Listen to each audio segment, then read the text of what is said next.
Hello friends, myself Ashok Bagda from Dr. Subhash Technical Campus, and today we are going to discuss about logarithmic decrement from the subject Dynamics of Machinery. So let us start. So first of all, we have already discussed about underdamped system. So we know that in underdamped system having cyclic motion, or you can say that it is underdamped system is a periodic motion. But the rate of in an underdamped system, the amplitude of vibration is continuously decreased with respect to a time. So here we are going to discuss about logarithmic decrement. It is denoted as a delta. So delta is a logarithmic decrement. So first of all, let us understand what is a logarithmic decrement. The rate of decay of amplitude is measured by the parameter known as a logarithmic decrement. That means by which amount the amplitude is decreasing in every cycle. So if we see the figure, so this is first cycle, this is another cycle, this is third cycle. So in every cycle the amplitude of vibration is decreasing. So the rate of decay of amplitude is measured by the parameter known as the logarithmic decrement. The rate of decay of amplitude is proportional to the amount of damping present in the system. My dear friends, we have already discussed about a simple pendulum. We know that in a simple pendulum, if we displace the mass attached at the string, then our pendulum is continuously oscillate in a to and fro motion about its mean position. But after some period of time, our pendulum will come in an equilibrium condition. Why? Because there is a air is present, there is a pivoted friction is present. So because of this damping, so there is a air as a damper. So because of the air damping, our pendulum will come in equilibrium condition. So here the amplitude is decreasing of the vibration. Amplitude of vibration is decreasing because of the damping. So if a system having some damper is present, then we can say that the amplitude of vibration is continuously decreased. But the rate of decay of amplitude is proportional to the amount of damping present. Thus, so the larger damping, the greater will be a rate of decay. So we can say that if damping is large, then we can say that there is a large decrement in amplitude. So let us see the definition of logarithmic decrement is defined as the natural logarithm of the ratio of any two successive amplitude on the same side of mean position. Again we can say that logarithmic decrement is defined as the natural logarithm of the ratio of any two successive amplitude on the same side of mean position. So here this is the graph for a displacement versus time. So x1 is the amplitude in a first cycle and x2 is the amplitude in a second cycle. So we have to consider any two cycle. So we can say that log x1 upon x2, the ratio of any two successive amplitudes. So if we consider x1 and x2, so log x1 upon x2 is known as a logarithmic decrement. So let A and B, so we consider two position. This is A position and B position. So let A and B corresponding points on the successive cycles where displacement is maximum. So we can say that periodic time Tp is equal to the periodic time. Periodic time means it is a time required to complete one cycle. So A and B is a one cycle. So this is one cycle. So periodic time we can say that is equal to T2 minus T1. But periodic time, it is a underdamped system. So we can say that the amplitude of vibration is continuously decreased. So in another way, we can say that periodic time it is also rewritten as a 2 pi upon omega d. So where omega d is a frequency of damped vibration. But so we rewrite this equation Tp is equal to 2 pi upon omega d is equal to omega n into bracket 1 minus zeta square. It is damped vibration. So omega d is equal to, we can say that in a bracket 1 minus zeta square bracket square into omega n. Now the amplitudes at time t and t1 and t2.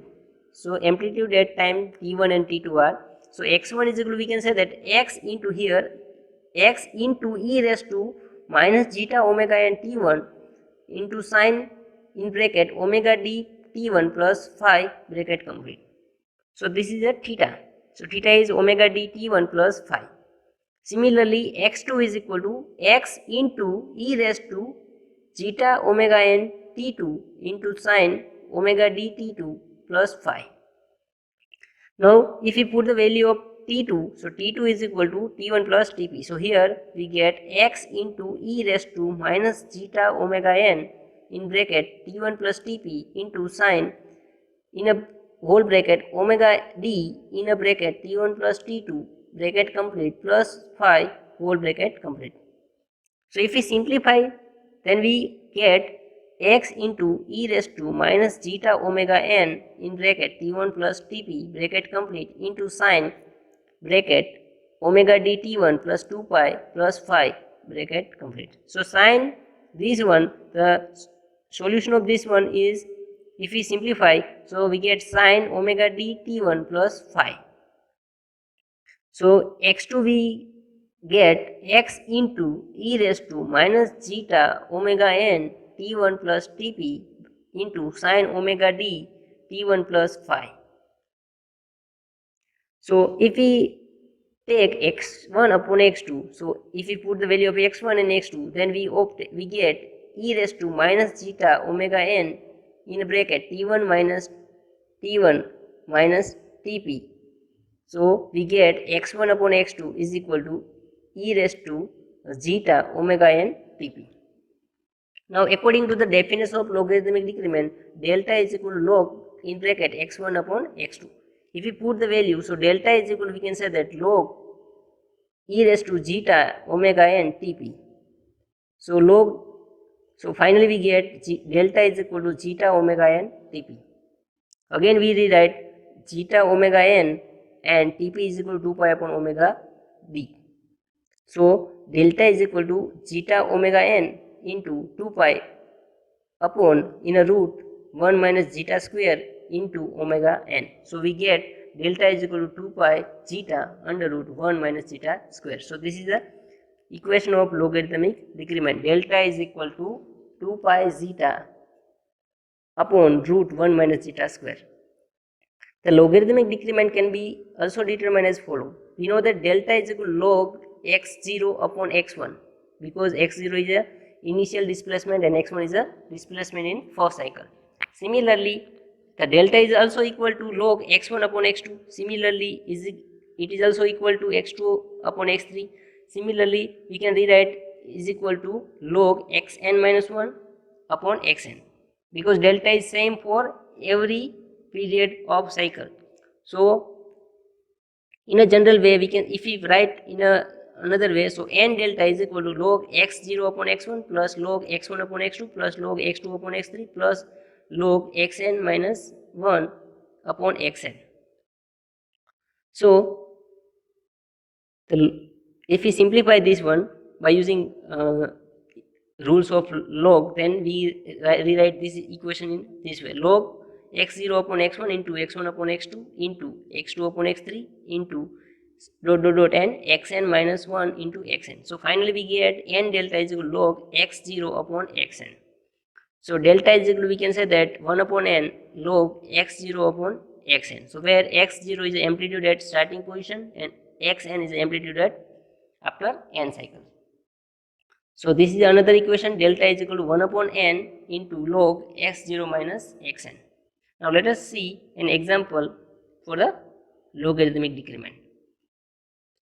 An underdamped shock absorber is to be designed for a motorcycle of mass 250 kg, such that during the road bump, the damp period of vibration is limited to a 3 second and amplitude of vibration should be reduced to 1/18th in one cycle.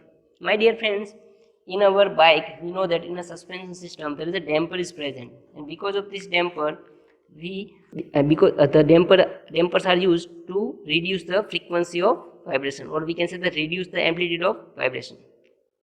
So here, and find first the stiffness of spring required, and second the damping coefficient of shock absorber.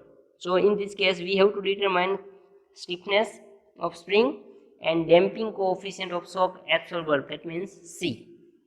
Here the mass of motorcycle is m is given 250 kg and time period of vibration, that means the damp period of vibration is limited to 3 seconds. So time period Tp is given 3 seconds. So logarithmic decrement, we know that, let us assume x0 is initial displacement, let us assume x0 is initial amplitude and x1 is amplitude after one complete oscillation. So here the damp period of vibration is limited to 3 seconds and the amplitude of vibration should be reduced 1/18th in one cycle. That means if we consider x1, so it is the initial x1, the amplitude of first cycle is equal to the amplitude of initial cycle divided by 18th. So we rewrite this equation, x0 upon x1 is equal to 18. So logarithmic decrement is given by delta is equal to 1 upon n into log x0 upon x1. So here 1 n is equal to given one cycle. So log x0 upon x1.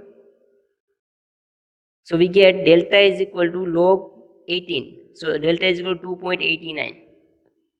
Now damping factor, we know that damping factor delta is equal to 2 pi zeta under root 1 minus zeta square. So if we simplify this equation, then we can rewrite zeta is equal to delta. Zeta is equal to delta divided by 4 pi square plus delta square. If we put the value of delta, then we obtain zeta, damping factor zeta is equal to 0.4178. Now stiffness of spring. The natural circular frequency of damp vibration is omega d is equal to 2 pi upon Tp. Now time period is given 3 seconds, so we write 2 pi upon 3, so omega d is equal to 2.09 radian per second. Now omega d is known, so we can calculate omega n. So omega d is equal to omega n into root 1 minus zeta square. So if we put the value, then we get omega n is equal to 2.30 radian per second. Now omega n is a natural frequency, so is equal to root k by m. So if we put the value of natural frequency 2.30 is equal to root k by 250, because m is mass of bike is 250. So we get k is equal to 1322.52 Newton per meter. So we obtain k. Now damping coefficient zeta is equal to c by cc, we know that. So we have value zeta is equal to c by 2m omega n, because cc is equal to 2m omega n. If we put the value of c and m, then if we put the value of zeta and omega n m, then we get c is equal to 480.47 Newton into second per meter. I hope you understand about the logarithmic decrement. Thank you.